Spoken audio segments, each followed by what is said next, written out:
Olá, turma! Continuaremos as nossas discussões, desta vez falando um pouco sobre análise do discurso, para depois adentrarmos ao nosso conteúdo principal, que é letramentos. A análise do discurso, como o próprio nome já diz, é uma disciplina especializada em analisar discursos. Então, basicamente, as teorizações que são realizadas nessa disciplina são voltadas para esta análise especializada do discurso, certo? De acordo com Charrodot e Meguenot, o discurso seria o uso real da linguagem por locutores reais em situações reais. Então, o discurso é esse uso da linguagem, ou seja, será observado tanto através da oralidade, como também através da escrita, esse uso da linguagem.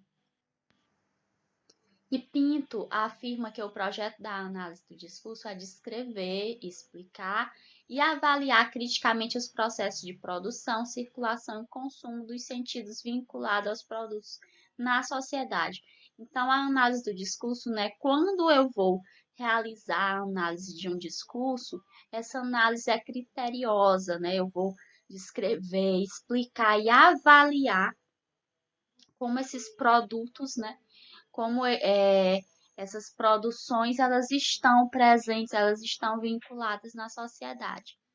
E esses produtos, quais são eles? São os textos, que para eles são formas empíricas do uso da linguagem, seja na modalidade oral ou escrita. Então, como é que nós utilizamos a linguagem? Qual a forma, que nós fazemos uso da linguagem? É através dos textos. E isso pode acontecer tanto de uma forma oral como de forma escrita. Esses textos, eles podem fazer uso também de outros sistemas semióticos, como o imagético, no interior de práticas sociais contextualizadas histórica e socialmente. Então, quando nós falamos desses textos, que estão presentes na sociedade, não necessariamente esses textos eles surgem, só através da linguagem verbal. Eles podem surgir também através da linguagem não verbal, através de imagens. E tudo isso será analisado pela análise do discurso. Quando se analisa o discurso publicitário, por exemplo, devemos levar em conta todo o tecido semiótico que compõe aquela produção discursiva. Nós iremos ver aqui um exemplo, de um discurso publicitário. E como é colocado aqui também, é importante frisar que quando a gente faz a análise de um discurso publicitário ou de qualquer um outro discurso em que nele está presente tanto a linguagem verbal como a linguagem não verbal, que no caso é a linguagem mista, nós devemos levar em conta todo esse tecido semiótico presente. Ou seja, tanto a imagem quanto o texto, escrito devem ser levados em conta e devem ser analisados. E aqui, falando um pouco sobre essa linguística, e mais especificamente sobre a linguística moderna, é importante frisar que nós temos a linguística da língua e a linguística da fala. Quando nós falamos na linguística da língua, nós estamos falando de uma linguística que está mais voltada para a questão das regras presentes na língua, das convenções linguísticas. E, por isso, são disciplinas que fazem parte do núcleo rígido, do núcleo considerado como núcleo rígido, que são a fonética, fonologia, sintaxe, morfologia, lexicologia e semântica. Se observarmos, essas disciplinas, elas são disciplinas que estão mais voltadas, para essas convenções da língua, ou seja, que estão mais relacionadas com as regências, as concordâncias que a língua portuguesa oferece. Mas nós também temos a linguística da fala, que faz parte dessa linguística da fala, as teorizações mais variáveis, como a pragmática, a psicolinguística, análise do discurso, linguística histórica, análise da conversação, neurolinguística, linguística do texto, sociolinguística. E nela também nós colocamos o estudo dos letramentos. Então, são disciplinas, são teorizações que surgiram na modernidade, né? E que buscam abordar uma discussão principalmente sobre esses aspectos que estão relacionados às mudanças que surgem na nossa língua. E é claro que essas mudanças estão mais relacionadas à fala e não à língua em si. Discurso e texto. Um outro ponto interessante de colocarmos aqui é a distinção entre discurso e texto. Por quê? O que a gente pode apontar? Pode-se dizer que o discurso é um conjunto de afirmações que, articuladas através da linguagem, expressam os valores, significados das diferentes instituições religiosas, políticas, mercadológicas e educacionais. Já o texto é a realização verbal, não verbal ou sincrética, que no caso é mista, né?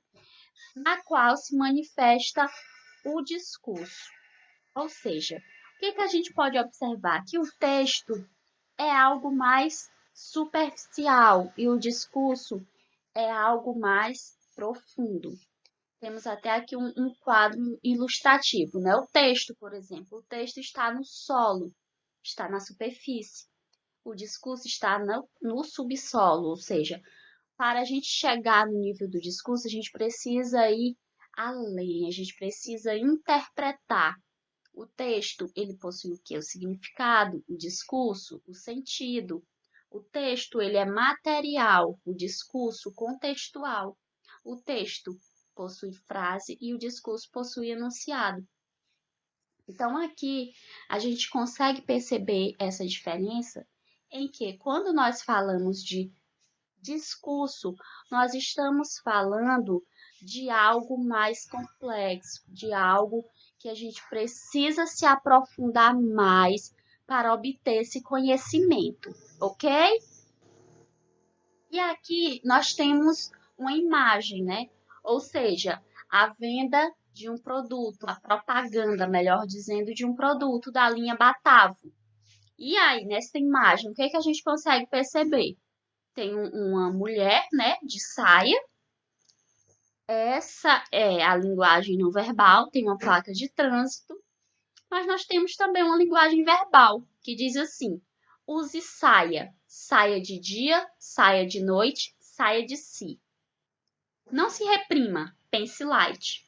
Então, o que nós podemos analisar através desse texto? Como nós podemos fazer a análise do discurso, né, desse texto? Essa mulher com uma saia, né, aparentemente, é alguém que tem um corpo que está dentro desses padrões de beleza que são estabelecidos pela sociedade. Só que para obter esse corpo, para poder usar saia, melhor dizendo, é preciso você não se reprimir. E o que eu faço para não me reprimir? Eu preciso pensar light. Ou seja, geralmente os produtos light, né, são produtos para pessoas que querem emagrecer. Não é isso? Então, para que eu não me reprima, para que eu consiga utilizar qualquer roupa, principalmente saia, é importante que eu pense light. E aí os conselhos seguem, né? O que eu devo fazer? Usar saia.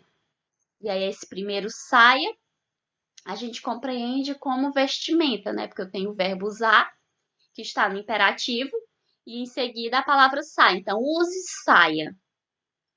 Ou seja, está dando uma ordem, está dando um conselho para que eu use saia. E aí, posteriormente, nós temos saia de dia, saia de noite, saia de si.